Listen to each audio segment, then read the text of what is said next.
जय गुरु जी। शुक्राना गुरु जी। ओम नमः शिवाय। शिव जी सदा सहाय। ओम नमः शिवाय।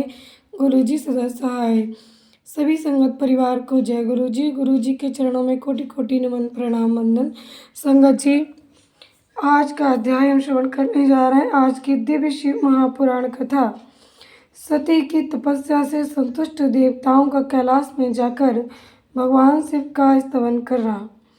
जब सती की तपस्या से सभी देवी देवता संतुष्ट हुए तब उन्होंने जाकर भगवान शिव को मनाया, उनका स्तवन किया ताकि वो प्रेम से मान जाएं और सती के साथ विवाह कर लें। ब्रह्मा जी कहते, नारद, एक दिन मैंने तुम्हारे साथ जाकर पिता के पास खड़ी हुई सती को देखा। वह तीनों लोकों की सारभूता सुंदरी थी। उसके पिता ने मुझे नमस्कार करके तुम्हारा भी सत्कार किया। ये देख लोक लीला का अनुसरण करने वाली सती ने भक्ति और प्रसन्नता के साथ मुझको और तुमको भी प्रणाम किया। नारद, तदंतर सती की ओर देखते हुए हम और तुम दक्ष के दिव्य शुभ आसन पर बैठ गए। तत्पश्चात मैंने उस विनयशीला बालिका से कहा, सती, जो केवल तुम्हें ही चाहते हैं और तुम्हारे मन में भी एकमात्र जिनकी ही कामना है, उन्हीं सर्वज्ञ जगदीश्वर महादेव जी को तुम पति रूप में प्राप्त करो। सुबह जो तुम्हारे सिवा दूसरी किसी स्त्री को पत्नी रूप में न तो ग्रहण कर सके हैं, न करते हैं और न भविष्य में ही ग्रहण करेंगे, वे ही भगवान शिव तुम्हारे पति हों। वे तुम्हारे ही योग्य हैं, दूसरे के नहीं। नारद, सती से ऐसा कहकर मैं दक्ष के घर में देर तक ठहरा रहा। फिर उनसे विदा ले मैं और तुम दोनों अपने अपने स्थान को चले आए।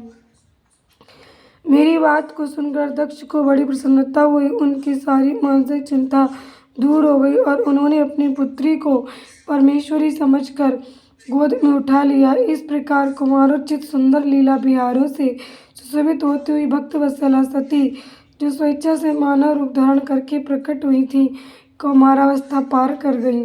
बाल्यावस्था बिताकर किंचित युवावस्था को प्राप्त हुई सती अत्यंत तेज एवं शोभा से संपन्न हो संपूर्ण अंगों से मनोहर दिखाई देने लगी। लोकेश दक्ष ने देखा कि सती के शरीर में युवावस्था के लक्षण प्रकट होने लगे हैं। तब उनके मन में ये चिंता हुई कि मैं महादेव जी के साथ इनका विवाह कैसे करूं। सती स्वयं भी महादेव जी को पाने की प्रतिदिन अभिलाषा रखती थी, अतः पिता के मनोभाव को समझकर वे माता के निकट गईं। विशाल बुद्धि वाली सती रूपिणी परमेश्वरी शिवा ने अपनी माता वीरणी से भगवान शंकर की प्रसन्नता के निमित्त तपस्या करने के लिए आज्ञा मांगी। पिता की आज्ञा मिल गई, अतः दृढ़ता पूर्वक व्रत का पालन करने वाली सती ने महेश्वर को पति रूप में प्राप्त करने के लिए अपने घर पर ही उनकी आराधना आरंभ की। आश्विन मास में नंदा प्रतिपदा, षष्ठी और एकादशी तिथियों में उन्होंने भक्ति पूर्वक गुड़, भात और नमक चढ़ाकर भगवान शिव का पूजन किया और उन्हें नमस्कार करके उसी नियम के साथ उस मास को व्यतीत किया। कार्तिक मास की चतुर्दशी को सजाकर रखे मालपुओं और खीर से परमेश्वर शिव की आराधना करके वे निरंतर उनका चिंतन करने लगी। मार्गशीर्ष मास के कृष्ण पक्ष की अष्टमी तिथि को तिल, जौ और चावल से हर की पूजा करके ज्योतिर्मय दीप दिखाकर अथवा आरती करके सती दिन बिताती थी। पौष मास के शुक्ल पक्ष की सप्तमी को रात भर जागरण करके प्रातः काल खिचड़ी का नैवेद्य लगा वे शिव की पूजा करती थी। माघ की पूर्णिमा को रात में जागरण करके सवेरे नदी में नहाती और गीले वस्त्र से ही तट पर बैठकर भगवान शंकर की पूजा करती थी। फाल्गुन मास के कृष्ण पक्ष की चतुर्दशी तिथि को रात में जागरण करके उस रात्रि के चारों पहरों में शिव जी की विशेष पूजा करती और नटों द्वारा नाटक भी कराती थी।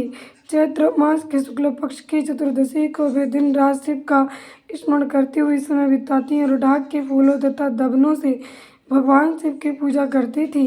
वैशाख शुक्ला तृतीया को सती तिल का आहार करके नहाती।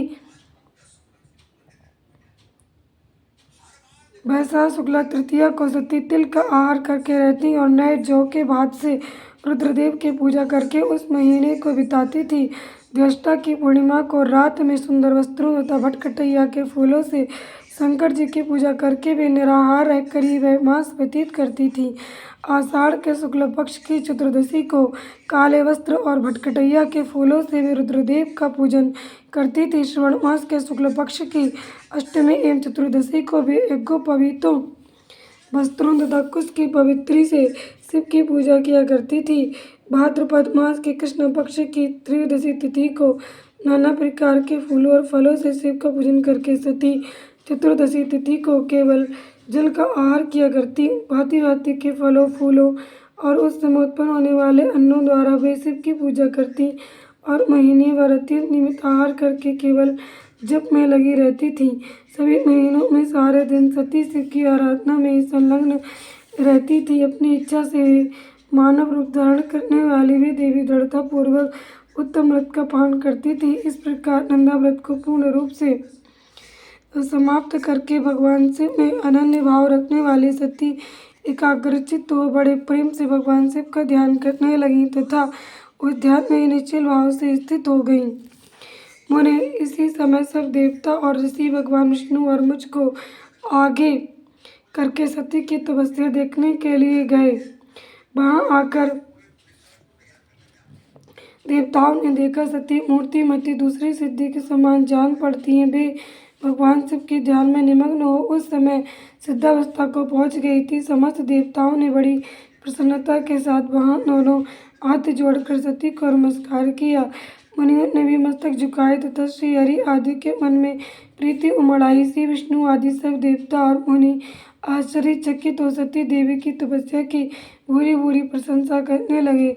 फिर देवी को प्रणाम करके वे देवता और मुनि तुरंत ही गिरिश्रेष्ठ कैलाश को गए जो भगवान शिव को बहुत ही प्रिय है। सावित्री के साथ मैं और लक्ष्मी के साथ भगवान वासुदेव भी प्रसन्नतापूर्वक महादेव जी के निकट गए।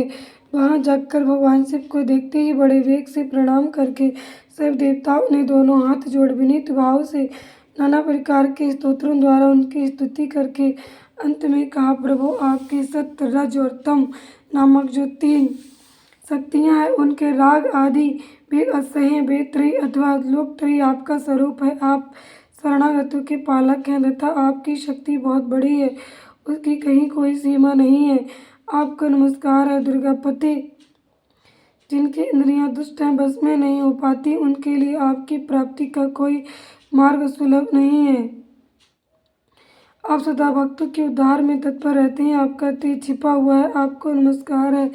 आपके माया शक्ति रूपा जो अहम बुद्धि है उससे आत्मा का स्वरूप ढक गया है। अतएव ये मूढ़ बुद्धि जीव अपने स्वरूप को नहीं जान पाता। आपके महिमा का पार पाना अत्यंत कठिन ही नहीं सर्वथा असंभव है। हम आप महाप्रभु को मस्तक झुकाते हैं। ब्रह्मा जी कहते हैं, नारद इस प्रकार महादेव जी की स्तुति करके श्री विष्णु आदि सब देवता उत्तम भक्ति से मस्तक झुकाए प्रभु शिव जी के आगे चुपचाप खड़े हो गए। जय गुरु जी। शुक्राना गुरु जी अनंतम शुक्राना। ओम नमः शिवाय। शिव जी सदा सहाय। ओम नमः शिवाय। गुरु जी सदा सहाय। संगत जी आज की कथा यहीं पर संपूर्ण हुई। कल के अध्याय में हम सब श्रवण करेंगे ब्रह्मा जी का रुद्रदेव से सती के साथ विवाह करने का अनुरोध, श्री विष्णु द्वारा अनुमोदन, श्री रुद्र की इसके लिए स्वीकृति। ओम नमः शिवाय। शिव जी सदा सहाय। ओम नमः शिवाय। गुरु जी सदा सहाय। जय गुरु जी। शुक्राना गुरु जी अनंतम शुक्राना।